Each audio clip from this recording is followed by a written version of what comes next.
Maple Creek nestles deep within the folded hills of the Appalachian Mountains, a cramped, quiet little town woven tight with small-town gossip. Fewer than 1,000 people call this place home. Its streets stay clean and empty, lined with weathered wooden cabins stacked one beside another. Every tiny drama, every quiet heartache, every secret joy shared between neighbors drifts down Main Street and reaches every household by sundown. Life here repeats on an unchanging loop, year after year, and the townsfolk live by an unspoken code. Fit in, stay mild, never draw attention, never step out of line. Amid this sea of uniform, unremarkable lives, my grandmother Ella stands as the town's sole outcast, the strange old woman everyone whispers about behind closed doors, mocking her as a backwoods witch. Locals cannot abide anyone who dares to be different. Grandmother lived a life of quiet isolation. She never joined the midday tea circles, hosted by the town's housewives, skipped every weekly church fellowship gathering, and refused to cluster with the crowd to dissect her neighbors' private lives. Most hours of her days slipped away in her overgrown backyard, tending to wild native blooms or sitting silent by her front window, staring out toward the wooded mountains. Her silence made her unreadable, hard to pin down. Every so often, she'd mutter a quiet prediction. Which child would stumble into harm, whose family business would crumble when a brutal storm would sweep through the valley? At first, a handful of residents took her words seriously. But as time wore on, everyone conveniently erased every instance her prophecies came true, writing her off as a senile old woman rambling nonsense. Before long, the label "Ella's out of her head" became an inside joke shared across the whole town. No one bothered to dig deeper. No one felt a flicker of reverence, only lazy, dismissive ridicule. I'd grown up under grandmother's roof, and I knew her intuition never once missed its mark. But ordinary people only trust the shallow piece laid out in front of their eyes. They refuse to acknowledge clear-sighted wisdom they cannot comprehend. Everything they cannot categorize as normal gets tossed into one box: weirdness, senility, madness. I'd spent my childhood listening to strangers sneer cruel comments about her, and slowly, I absorbed the town's biased mindset. I started convincing myself that grandmother's sharp foresight was nothing more than lonely paranoia, a delusion born from decades of living alone with no one to keep her company. I clung hard to the happiness I could see with my own two eyes, fully convinced my quiet, simple life was solid and safe beyond any doubt. I'd been married to Lane for 3 full years, and we were held up as Maple Creek's model couple. Lane worked as a senior mechanic at the town's long-standing auto shop. His repair skills were unmatched, his demeanor soft and humble, and he spoke politely to every person he crossed paths with. He carried a spotless, flawless reputation around town. He poured every ounce of his spare energy into our marriage.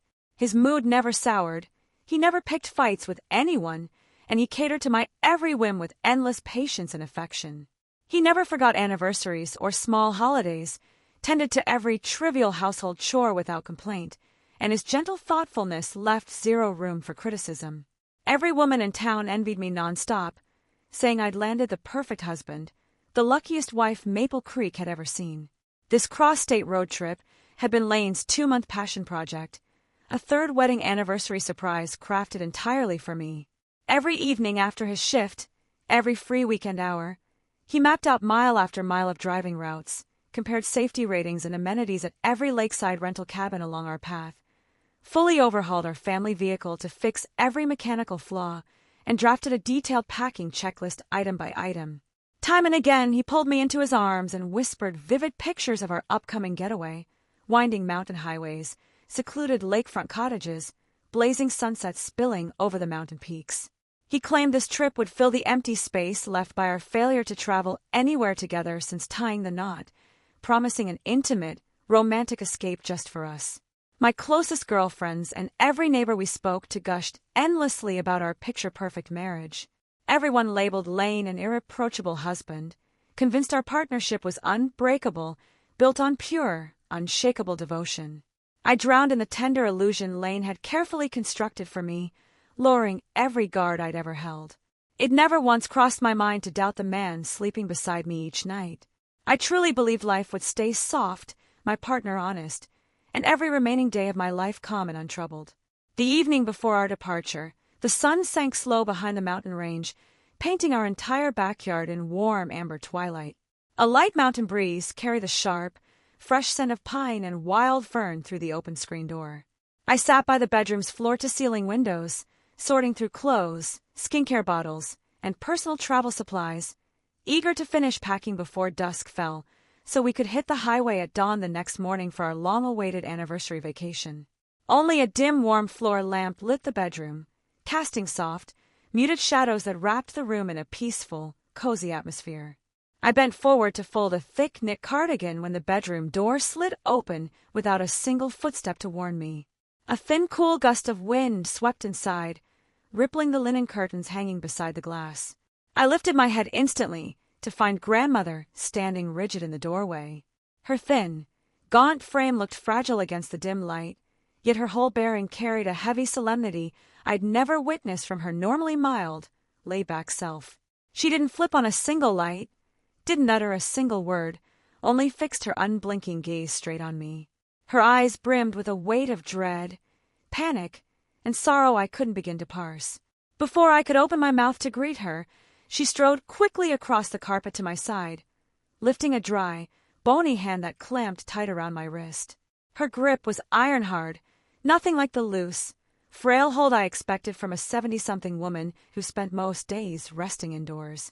Her fingers dug gently but unyieldingly into my wrist bone, leaving me no room to pull away, no chance to brush her off. My whole body locked up, a sudden spike of unease stabbing my chest.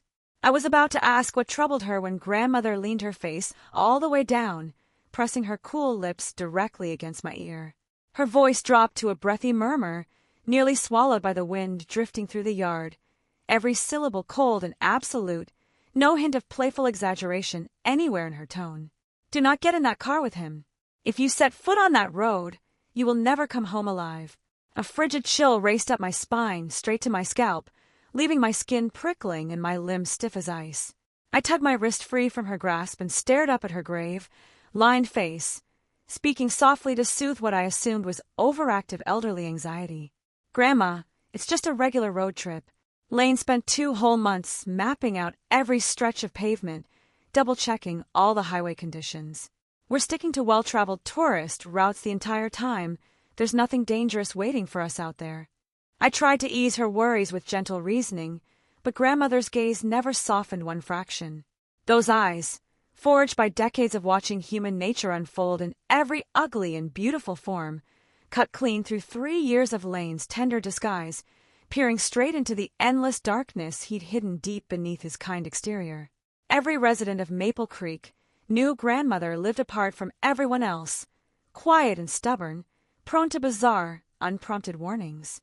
Over the years, I'd grown accustomed to her random cryptic remarks, automatically writing them off as confused, age-addled ramblings. But this time, Grandmother's resolve refused to waver.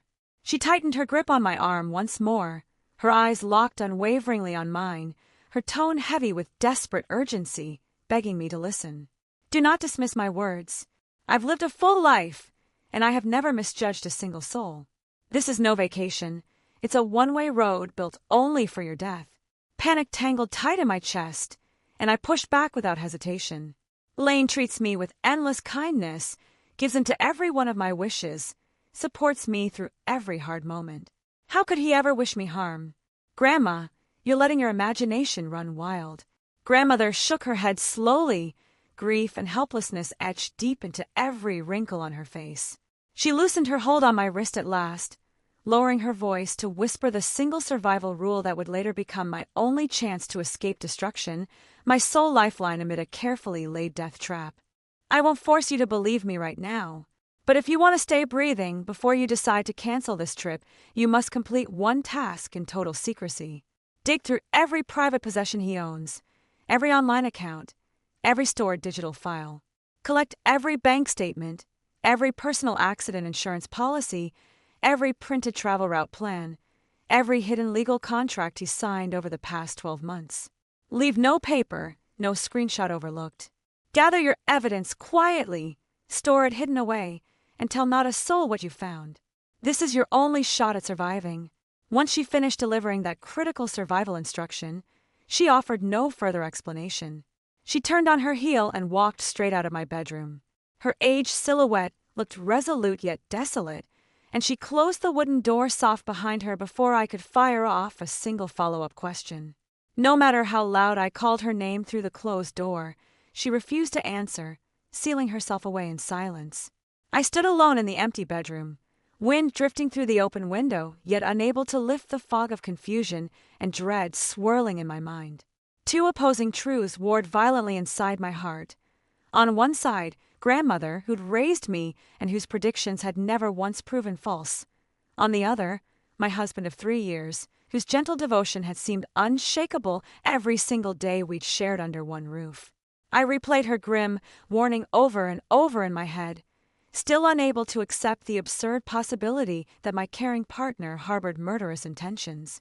I told myself her advanced age had twisted her perspective, that loneliness had spawned this irrational, terrifying suspicion out of nowhere. I drew a deep breath, forcing the irrational fear bubbling inside me down into silence. I shook my head hard to chase away the haunting words she'd breathed in my ear and bent back to sorting my travel bags. I convinced myself the trip would unfold without a single mishap, and once we returned home safely, grandmother would finally see she'd let her fears spiral completely out of control. Plot twist. As I lifted a thick winter coat to tuck it atop my rolling suitcase, my fingertips brushed a concealed flannel-lined compartment built into the far back wall of the wardrobe. A loose wooden panel slid free with a soft thud, revealing a thick stack of folded, flattened paper documents hidden deep inside the nook. The paper spilled out across the dark woven carpet, plain and unassuming yet shockingly incriminating, shattering every last shred of blind optimism I'd clung to up until that second. The instant I laid eyes on that scattered pile of paperwork, my breath caught completely in my throat. All the comfort, certainty, and naive hope I'd carried moments prior dissolved into thin air. This wardrobe set had been custom-built when we first moved into our marital home, with that rear compartment tucked into an impossible-to-reach blind corner against the wall. No regular laundry sweep or casual tidying would ever touch that space.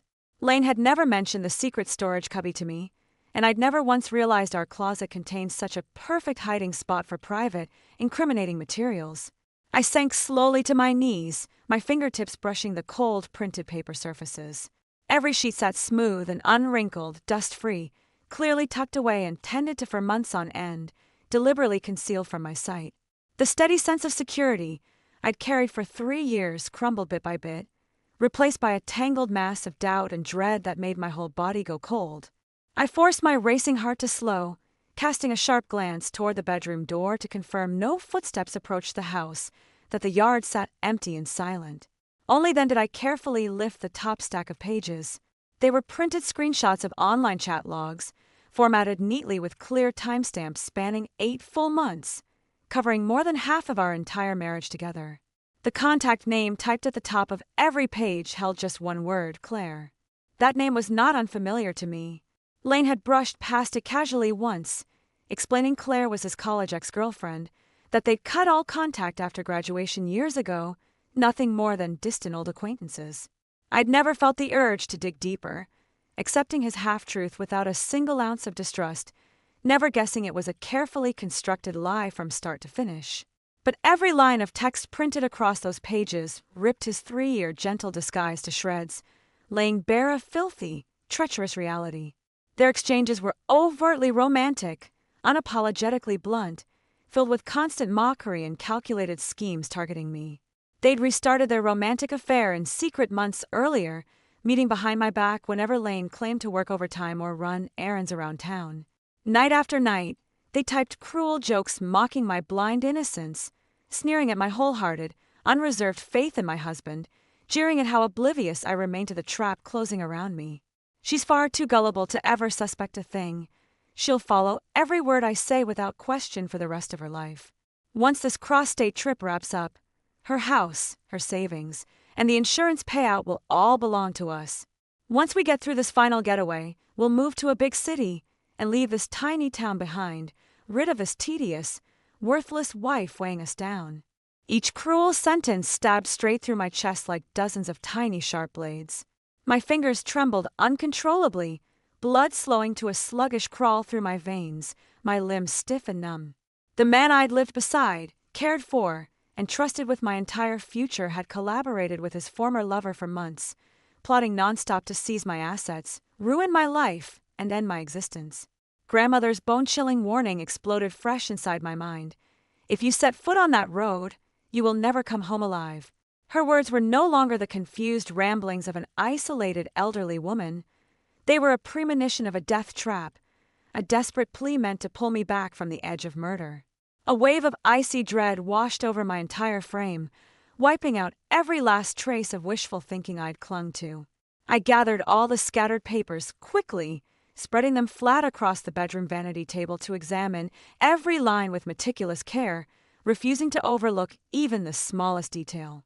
Beyond the obscene, scheming chat logs lay piles of financial paperwork I'd never once seen, bank transfer receipts, anonymous online withdrawal confirmations, hidden purchase slips, split cross-bank transaction records. Lane's tactics were deviously clever. He avoided any single large transfer that might trigger bank alerts or spark my curiosity, instead chipping away at our joint marital savings with dozens of tiny, unremarkable withdrawals spread out over months. Each individual sum looked insignificant on its own, easy to brush off as routine minor expenses, designed to slip past any casual financial check. But when I tallied every small transfer one after another, a paralyzing cold swept over me once again. In just 6 months, he covertly drained nearly half of all the shared money we'd built up together as a married couple. Grandmother's urgent instructions echoed clear in my head.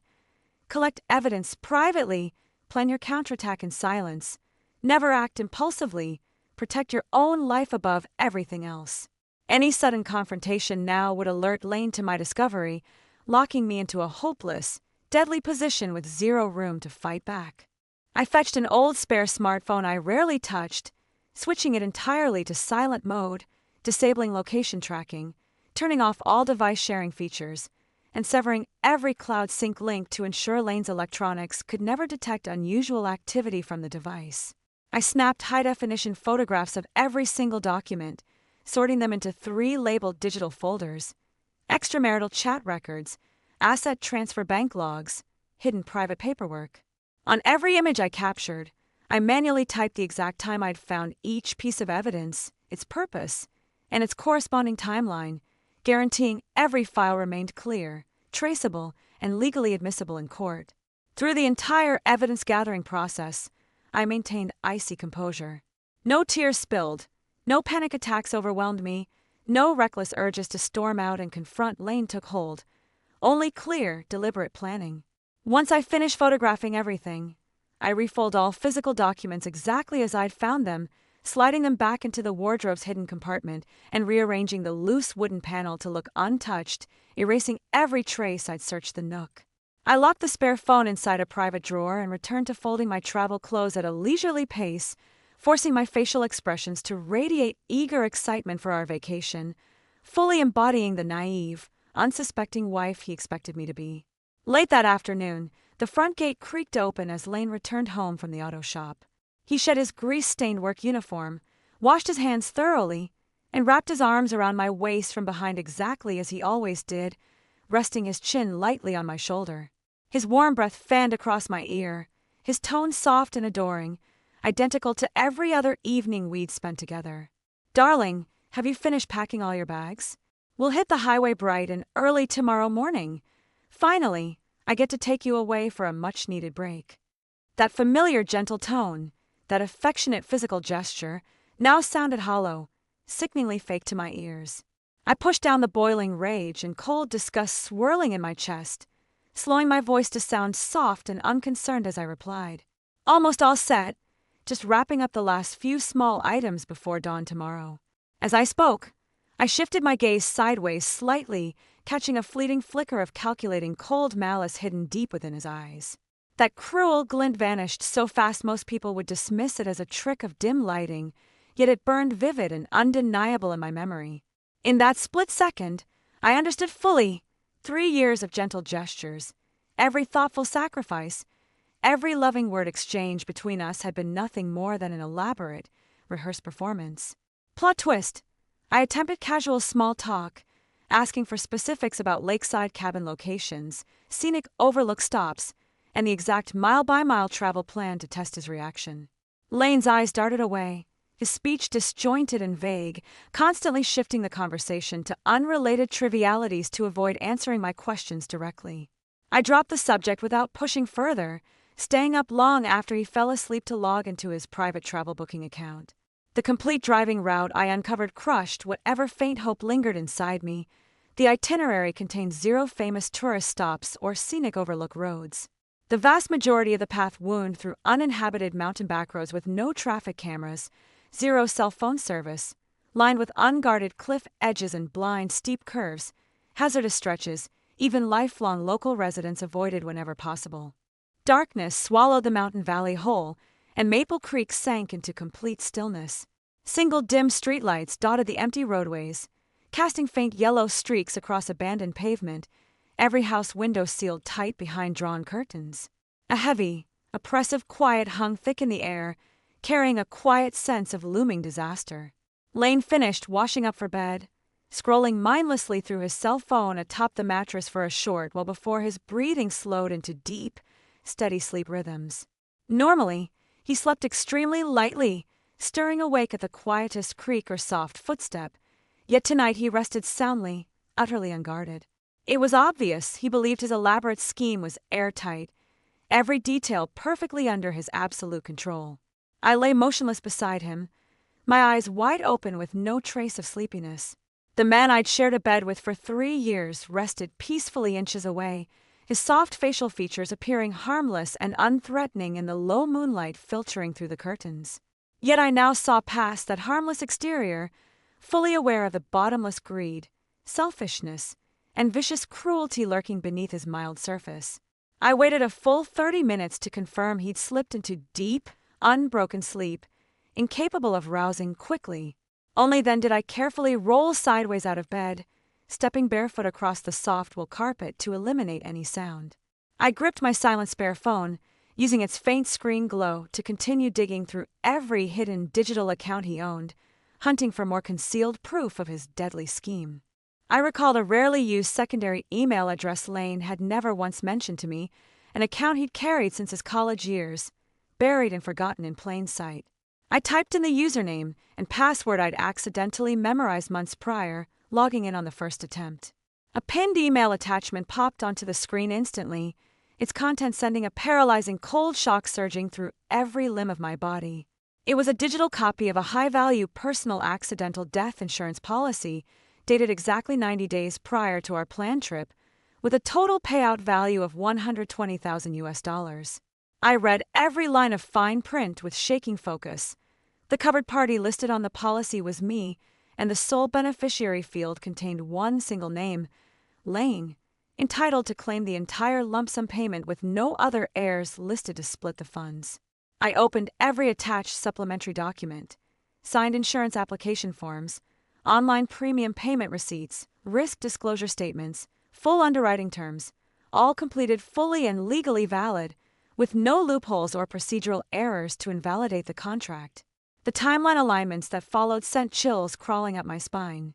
3 months back, he secretly signed up for the massive life insurance coverage. 2 months ago, he began designing this cross-state anniversary road trip. 6 months prior, he initiated the slow, hidden process of draining our shared marital bank accounts through dozens of tiny split withdrawals. During that exact same 6-month window, his secret chats and financial plotting with ex-girlfriend Claire grew far more frequent, detailed and urgent. Every separate thread of deception wove together seamlessly to form a single, devastating truth. He'd spent half a year meticulously plotting a cold-blooded murder disguised as a vacation accident. This trip everyone in town envied, the romantic anniversary getaway Lane had spent 2 months bragging about, was never meant as a celebration of our marriage, never a heartfelt romantic gesture for me. It was a carefully masked death trap, engineered entirely so he could seize every asset I owned and cut me permanently out of his life for good. His murderous plan was precise and brutal.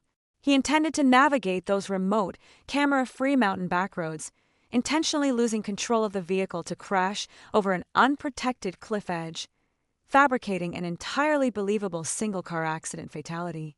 With a flawless disaster scene laid out for police and insurance investigators, he would collect the full six-figure insurance payout, seize the house I'd owned before our wedding, and absorb every dollar we'd saved jointly throughout our marriage, confiscating every asset I possessed. Once all official investigations closed and the money cleared into his bank accounts, he planned to abandon Maple Creek with Claire, relocating to a bustling big city to live off my stolen wealth, free of the burden he'd long deemed me to be. Cold sweat soaked straight through my cotton nightgown, icy dread flooding my entire body as I fully grasped grandmother's unmatched insight and foresight.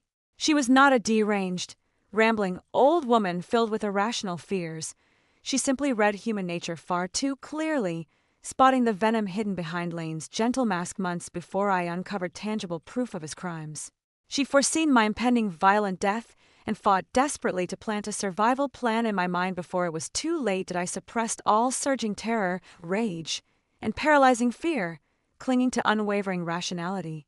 I downloaded, saved, and backed up every insurance file, application record, payment receipt, and email correspondence linked to the policy.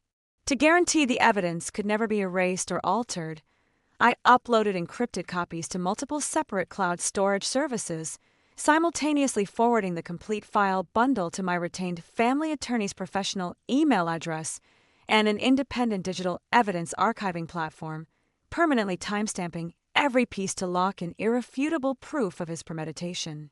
Once I finished securing all digital records, I sat quietly on the edge of our mattress, staring at Lane's sleeping face overcome with bitter irony. 3 years of tender companionship, endless patient affection, a flawless public persona, all constructed as an elaborate distraction to mask his plot to kill me for financial gain. The marriage I devoted my whole heart to nurturing was nothing more than a stepping stone for his murderous, money-hungry scheme. Dawn broke soft and pale the next morning, thin golden sunlight filtering through gaps in the bedroom drapes. Lane woke on schedule, turning toward me the second his eyes opened, immediately plastering a practiced, warm, loving smile across his face, recreating the tender husband act flawlessly as always. Yet my exhausted, emotionally distant expression, the lack of my usual cheerful excitement for the trip, tipped off his hyper-vigilant, suspicious mind to subtle irregularities in my mood. He swung his legs over the bed frame immediately, heading for the kitchen to fry toast and heat fresh milk, carrying the prepared breakfast tray back to my bedside. His voice remained impossibly gentle and accommodating, yet every word carried a hidden, probing agenda, using fake consideration to gauge whether I'd uncovered any of his secrets. "Darling, you seemed downcast since you woke up this morning. Did you sleep poorly last night? If you're anxious or second-guessing the trip, we can push the departure date back a few days.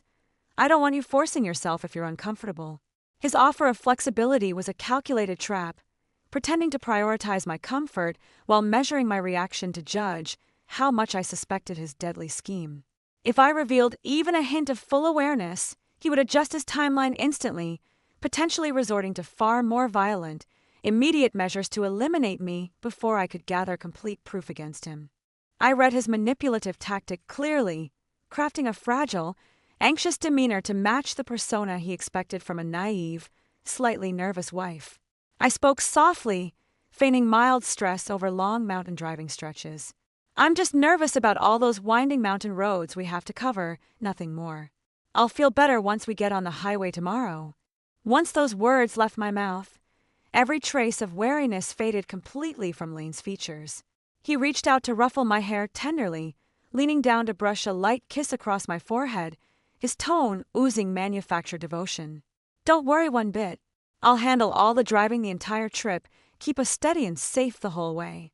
I stared up at his fake, affectionate profile, nausea twisting my insides, yet I swallowed down every bitter emotion, nodding obediently to continue performing my part in his charade. Plot twist! I'd assumed he would simply dial back his suspicious behavior and wait for another opportunity to carry out his scheme once my guard relaxed. Instead, while I stayed up late gathering evidence and pretending ignorance, he'd spent every spare minute messaging his parents and every friendly neighbor in town, crafting a complete public narrative designed to trap me with moral pressure. Even if I chose to cancel the trip at the last minute, the entire community would descend to shame and coerce me into stepping foot on that deadly highway with him anyway. Mid-morning sunlight spilled warm and calm over our quiet backyard, painting a picture of peaceful, uncomplicated small-town life.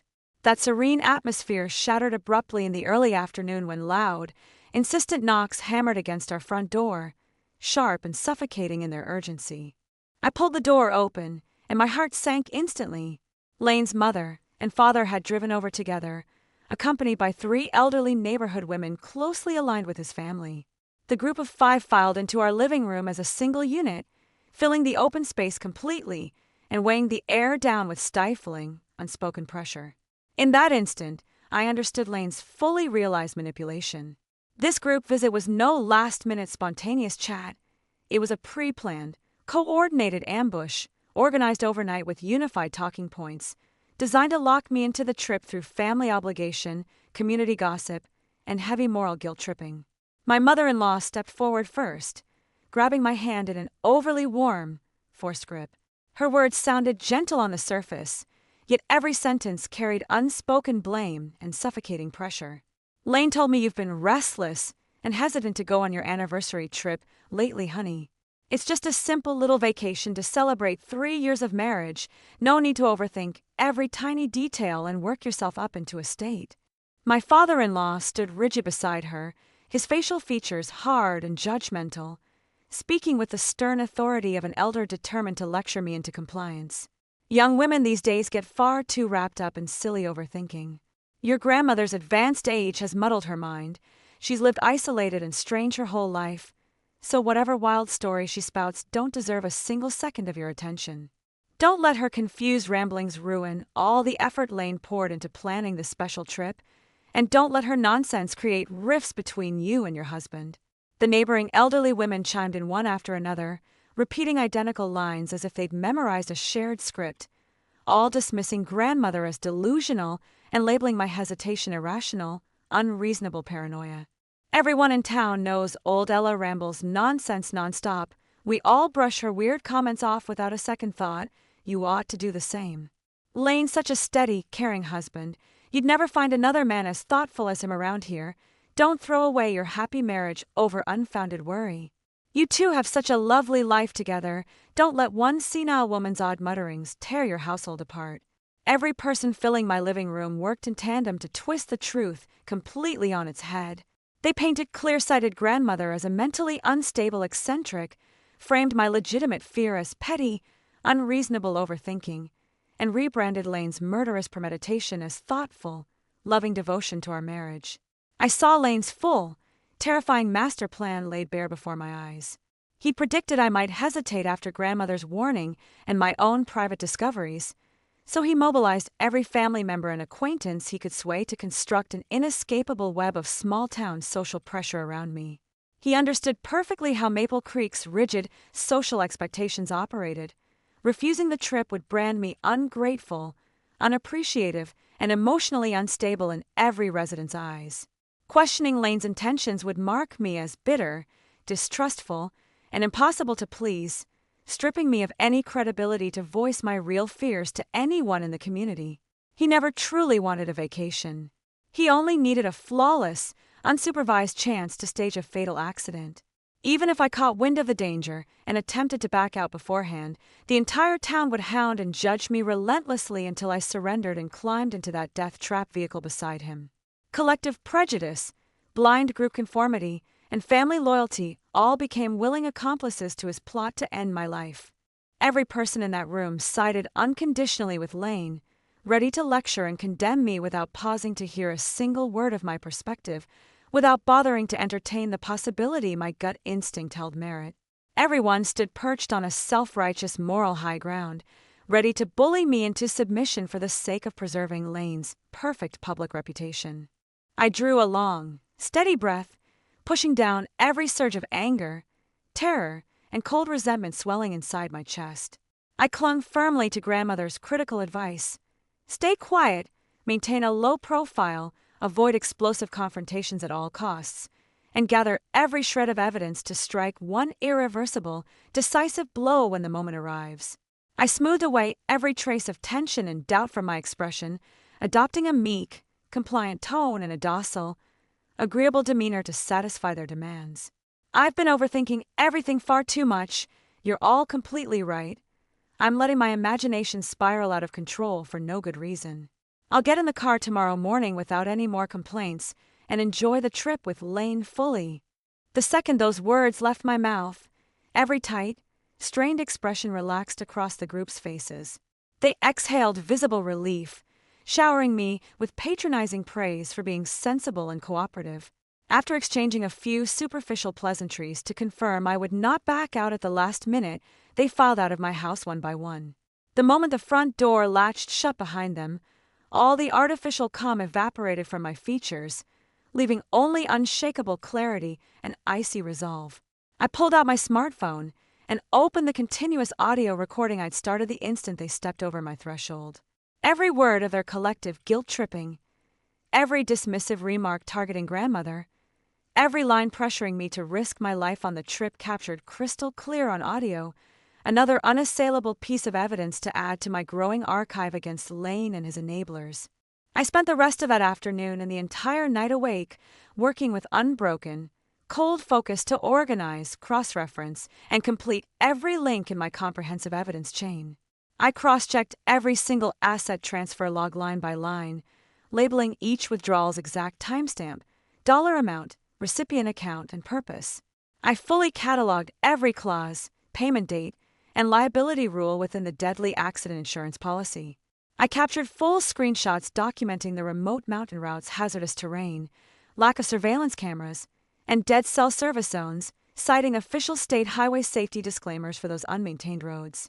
I compiled every chat log, phone call screenshot, and shared transfer record between Lane and Claire spanning 8 months of secret infidelity. I sorted and timestamped the complete audio file capturing the whole family's coordinated campaign of moral coercion against me that afternoon. Every category of evidence set neatly organized, cross-verified, and mutually reinforcing, forming an unbroken, airtight legal trail proving every element of Lane's premeditated plot to murder me for financial gain. Plot twist: my deliberate act of docile surrender, my convincing performance of relieved, unquestioning trust in Lane, erased the last flicker of suspicion lingering in his mind. He discarded every shred of cautious pretense entirely, no longer bothering to censor his words or hide his murderous logistics around me. He openly walked me through step-by-step details of how he planned to manufacture the accidental, highway fatality, speaking with unbridled confidence in his guaranteed success, laying bare his cold, money-driven, homicidal core with zero restraint. The night before our scheduled departure settled thick and pitch-black over Maple Creek, the mountain valley wrapped in absolute silence, not even a soft breeze rustling the tree branches outside the windows. Our entire house felt deathly quiet, empty of all outside noise, yet the atmosphere hummed with a heavy, suffocating tension that made every breath feel labored and difficult.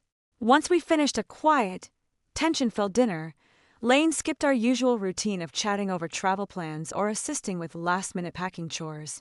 Instead, he slouched lazily onto the living room sofa, scrolling mindlessly through his social media feeds with relaxed, carefree body language, radiating unshakable confidence that every detail of his murder plot would unfold flawlessly as planned. No other person remained inside the house, just Lane and I, alone with no audience for his perfect husband facade, no reason to sustain his gentle, loving performance any longer. After a lengthy stretch of heavy, uncomfortable silence, he set his cell phone face down on the couch cushion and twisted his head to lock eyes directly on me. In that single split second, the 3-year mask of gentle devotion shattered irreparably. Every trace of warmth, care, tolerance, and fond affection vanished completely from his facial features, replaced by frigid indifference, ravenous greed, sadistic amusement, and a patronizing condescension that made my skin crawl. That cruel, unfamiliar expression was the genuine man hiding beneath every soft gesture he'd ever offered me. He lifted one eyebrow slightly, his tone dripping with the mocking satisfaction of a hunter staring down a trapped, helpless prey, speaking slowly and deliberately to rub my impending fate in my face. "I've honestly always admired how naive you are. You trust every single person you meet without a shred of skepticism, take every word I say as absolute truth, live wrapped up in your own simple, oblivious little bubble. So easy to manipulate from day one. I stood rigid in the center of the living room, my facial features calm and unruffled, no flicker of panic, rage, or fear visible anywhere on my face. I simply lifted my gaze to meet his taunting stare and posed a single quiet question. What exactly are you trying to say? My unwavering composure only inflated his arrogant certainty that I remained completely unaware of every murderous scheme he'd crafted behind my back. He let out a short, mocking laugh, dropping all remaining layers of deception entirely, spelling out his half-year-long premeditated murder plot in full, unflinching detail, every sentence a knife aimed straight at my life and livelihood. The driving route I picked out for tomorrow is custom-built for your accident. Nothing but abandoned mountain dirt roads stretching for miles, zero traffic cameras, no random passers-by, no cell signal whatsoever for miles on end. Every stretch lined with unguarded cliff drops and blind, sharp downhill curves. Once we reach that isolated stretch of highway, I'll hit the gas hard and yank the steering wheel at just the precise angle I've calculated, sending the vehicle careening straight over the cliff barrier to stage a perfect single-car crash fatality. I've measured every speed, impact angle, and crash location repeatedly to ensure investigators will rule it an unforeseen driving mishap with zero room for suspicion. Every cop, every insurance adjuster, every neighbor back in town will accept it as a tragic vacation accident without a single second guess. The full $120,000 insurance settlement, the house you owned before we married, and every cent we've saved jointly as a couple will transfer fully into my sole possession with no delays or legal hurdles. Claire and I have endured months of tedious pretending and secret meetings to pull this off. Once all legal paperwork closes out the accident investigation, we'll move to a large metropolitan city together, buy a spacious home far away from this dull little mountain town, and cut every tie to you, this tedious, uninteresting burden holding us back from the life we deserve. He delivered this description of my planned violent death with casual, dismissive ease, as if plotting to slaughter the woman he'd sworn lifelong devotion to amounted to nothing more than a minor errand or trivial inconvenience. Not a flicker of guilt, remorse, or hesitation crossed his features, only hungry excitement at the wealth and freedom my death would grant him and his secret lover. He remained utterly convinced I knew nothing of his months-long conspiracy, certain the whole town's dismissal of my worries had left me isolated and disbelieved if I attempted to voice accusations against him. He trusted his airtight plan and guaranteed him zero consequences, guaranteed he'd walk away wealthy and unpunished after burying me in a remote mountain ravine. After listening to his complete, unfiltered confession of premeditated murder, I did not collapse into hysterical sobbing, scream accusations, or break down into terrified panic. Days of secret evidence collection, careful planning, and quiet preparation had fully prepared me for this exact moment, leaving only cold, bitter contempt churning in my chest. I fixed him with a steady, unblinking stare, my voice even and flat, laced with quiet, unshakable sarcasm.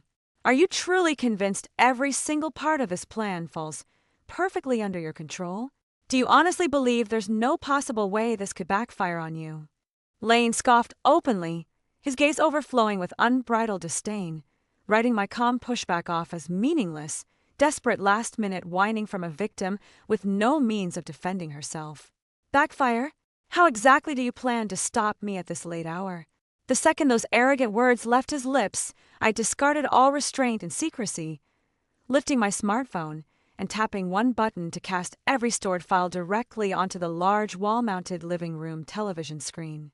In an instant, crystal-clear continuous audio recordings, complete line-by-line asset transfer bank logs, full scanned copies of the six-figure accidental death insurance policy, 8 months' worth of unedited extramarital chat screenshots, high-resolution photos documenting the deadly, unmonitored mountain route, and the full-length audio capturing his entire family's coordinated moral coercion, all flooded across the massive display, laid bare for Lane to witness in full, undeniable detail. Every individual file directly corresponded to a separate criminal offense: sustained infidelity, deliberate concealed draining of shared marital assets, premeditated insurance fraud paired with a murder plot, orchestrating community pressure and family manipulation to force me into mortal danger. Most damning of all, the complete, uncut audio file capturing his fresh, unscripted confession of his plan to crash the vehicle and kill me played out loud, every word crystal clear and impossible to deny or twist. The entire body of evidence formed an unbroken, self-reinforcing chain of proof with no gaps, contradictions, or ambiguities, irrefutable written, visual, and audio documentation securing conviction for every crime Lane had set out to commit. Plot twist: one heartbeat prior, Lane had radiated unshakable arrogance, fully confident he held absolute power over every outcome, certain he would walk away rich and unaccountable after disposing of me. The second he saw the mountains of incriminating evidence filling the television screen, his face drained completely of all color, turning sickly pale as chalk, his body locked rigid in place, pupils blown wide with paralyzing terror, every trace of greedy amusement vanishing instantly, replaced by overwhelming shock, frantic panic, and total hopelessness. The murder scheme he'd spent half a year refining, once believed flawless beyond criticism, crumbled completely in that single moment, every carefully laid trap snapping shut only on himself. Silence thickened, so heavy inside the living room it felt physically tangible, every second stretching out endlessly as Lane stared blankly at the wall of damning evidence spread across the television display. His mind short-circuited entirely, freezing motionless on the sofa for several long seconds, incapable of processing the catastrophic collapse of every single part of his master plan. Shock and uncomprehending terror crashed over him in overwhelming waves. He'd spent countless nights refining every tiny detail of his murder-for-profit plot, convinced no one could uncover his hidden crimes, and now every scrap of proof sat fully exposed, archived beyond any chance of destruction. Once the initial stunned paralysis faded, he spiraled into uncontrolled, feral panic. His facial features twisted into an ugly, enraged snarl as he launched himself off the couch in a frantic lunge straight toward me, stretching out both hands in a desperate attempt to snatch my smartphone away, intending to shut off the screen and erase every last trace of his documented crimes. When did you record all of this? How did you dig up all these documents? Hand that phone over to me right this instant. Delete every single file. Erase everything. His voice cracked raw and hoarse with wild, unhinged desperation, stripping away every last shred of the mild, polite public persona he'd cultivated for years, revealing the violent, ruthless monster lurking beneath. I'd anticipated this exact violent outburst long before this confrontation, stepping smoothly backward out of his reach without the slightest hint of fear, my tone cold, steady, and entirely unyielding as I delivered my quiet verdict. It's far too late for that. Every single piece of evidence is duplicated across multiple encrypted independent cloud storage platforms, sent securely to my retained legal counsel and an impartial third-party digital evidence archive service hours ago. Every file carries an immutable official timestamp marking the exact moment of collection, permanently locked to prevent any editing, deletion, or tampering. Even if you smash this phone into unrecognizable fragments right now, you cannot erase or discredit the mountain of proof stacked against you. Lane's charging movements ground to an abrupt halt mid-step, his complexion fading from pale to ashen gray, violent tremors racking every muscle in his body. All his cocky self-assurance evaporated without a trace, leaving only crushing, irreversible despair weighing heavy on his shoulders. He finally grasped the brutal reality. He had never been the master manipulator pulling all the strings. Instead, grandmother and I had seen every layer of his deception months in advance, tracking and documenting every illegal, murderous move he'd made, waiting patiently for the perfect moment to expose him completely. The elaborate death trap he'd constructed for me had transformed, instead, into the cage destined to imprison his own future permanently. I granted him zero opportunity to beg for mercy, offer weak excuses, or attempt to bargain his way out of accountability. I dialed local law enforcement immediately, delivering a full, chronological breakdown of his premeditated murder plot, every act of financial fraud, and every instance of infidelity, submitting preliminary digital copies of all evidence to the responding officers over the phone. Simultaneously, I placed a formal call to my divorce attorney, officially filing complete civil divorce proceedings and submitting the full, unredacted archive of cross-verified evidence to the county court for official filing, initiating all required legal formalities without delay. The unedited audio recording of his murder confession, scanned copies of a six-figure death insurance policy, months of documented extramarital chat logs, full records proving the illegal transfer of our shared marital funds, audio recordings capturing his entire family's coordinated moral coercion, and screenshots of the deadly unpatrolled mountain driving route all corroborated one another flawlessly. Every criminal act he'd committed was thoroughly substantiated, leaving no room for denial, deflection, or plausible deniability. That very night, local sheriff's deputies arrived at the residence to take formal statements and secure digital copies of all evidence on official law enforcement storage drives. The case was formally logged and opened for criminal investigation, shattering the quiet, uneventful routine Maple Creek had maintained for decades with a scandal of unthinkable cruelty and greed. By sunrise the next morning, word of Lane's plotted murder and fraud had rippled through every household in town, igniting nonstop chatter and shock among all residents. The same neighbors and family members who'd crowded my living room the prior afternoon to lecture me dismissed grandmother's warnings and sighed wholeheartedly with Lane fell dead, silent the moment they reviewed the complete body of evidence. Deep, burning shame washed over each of them. They could not bear to meet my eyes, overwhelmed by guilt over blindly aiding a man who'd plotted to end my life for money. The whole town finally understood the truth no one had bothered to listen to before. My grandmother Ella, the odd, isolated elderly woman everyone mocked as a delusional backwoods witch, had never spoken a single irrational word. Her sharp intuition and unmatched ability to read human malice had allowed her to see through Lane's flawless public mask long before tangible proof surfaced. She was the only clear-eyed soul in the entire valley, the only person who'd fought tooth and nail to pull me away from a prearranged fatal end. Conversely, Lane, the soft-spoken, hard-working, devoted husband everyone had praised nonstop for 3 years, was unmasked as a cold, self-serving monster who'd built every gentle gesture around a scheme to rob and kill his own wife. Every tender word, every thoughtful gesture, every selfless act he performed in public had been nothing more than an elaborately rehearsed performance designed to lull me and the whole town into complacency. Lane's flawless public image crumbled to irreparable dust overnight. Charges of conspiracy to commit murder, insurance fraud, and intentional conversion of marital assets were formally brought against him. The divorce judge ruled him fully at fault for the complete breakdown of our marriage, ordering him to leave the marital home with nothing, an outright clean sweep, no shared property awarded to him whatsoever. In addition to total asset forfeiture, he was ordered to cover all court fees, investigation expenses, and attorney compensation accrued throughout both the criminal and civil cases. Combined fines and restitution left him drowning under an insurmountable mountain of unpaid debt he could never hope to repay on his modest mechanic's wage. Claire, the ex-girlfriend he'd spent half a year plotting a new life with, wasted no time severing every single tie to him the second she learned of his legal troubles and crippling debt load. She blocked his phone number, deleted every social media connection, and refused to respond to any texts, calls, or messages he sent begging for support. The perfect future they daydreamed about building together dissolved instantly. Their so-called love had only ever been a mutually self-serving arrangement that crumbled the instant hardship arrived. Lane's parents, who'd rallied the whole neighborhood to pressure me into the deadly trip and publicly defended their son without a shred of doubt, lost every ounce of the respect and social standing they'd held within Maple Creek.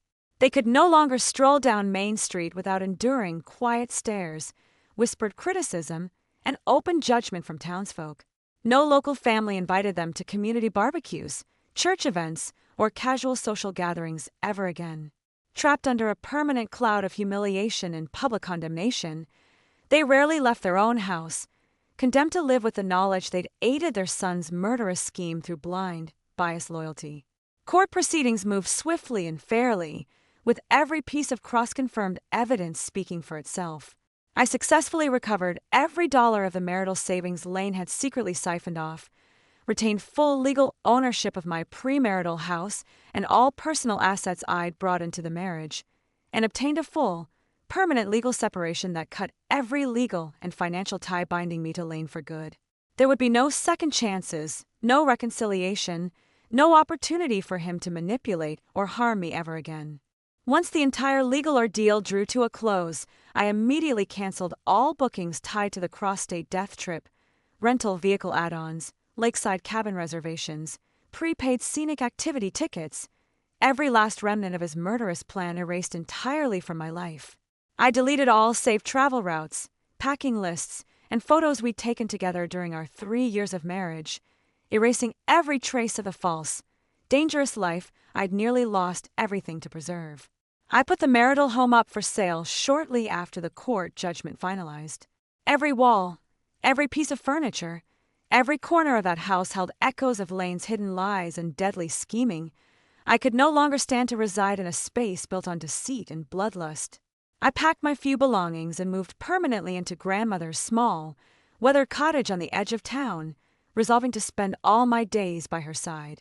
She had risked being labeled a senile fool just to warn me of my impending murder, and she deserved every bit of my gratitude, care, and unwavering companionship for the rest of her years. To this day, Maple Creek's residents still whisper among themselves about grandmother's reclusive, unusual personality. Yet not a single soul dares to laugh at her, mock her visions, or dismiss her intuition as senile rambling anymore. Everyone in town now recognizes the rare, invaluable gift she carries, an innate ability to peer through polished facades and spot the darkness lurking within a person's heart long before their crimes come to light.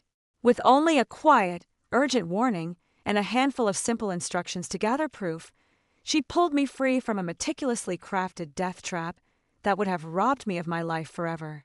The years that followed unfolded in quiet, gentle peace beneath the valley's soft sunlight and endless green woodland. I left all fake affection, dangerous manipulation, and murderous betrayal far behind me, safe and sheltered within grandmother's humble cottage. Our days were slow, uncomplicated, and unburdened by fear or hidden malice, filled with tending wild flower gardens, quiet evening conversations, and unshakable mutual devotion. Most people spend their entire lives chasing the shiny, comforting illusion of perfect love and untroubled happiness, blind to the rot festering beneath pretty surfaces. Only my grandmother saw every shadow concealed in the hearts of those around us. She stood alone against the whole town's mockery to shield me from annihilation, guarding all my light and my remaining years with nothing more than quiet foresight and selfless courage.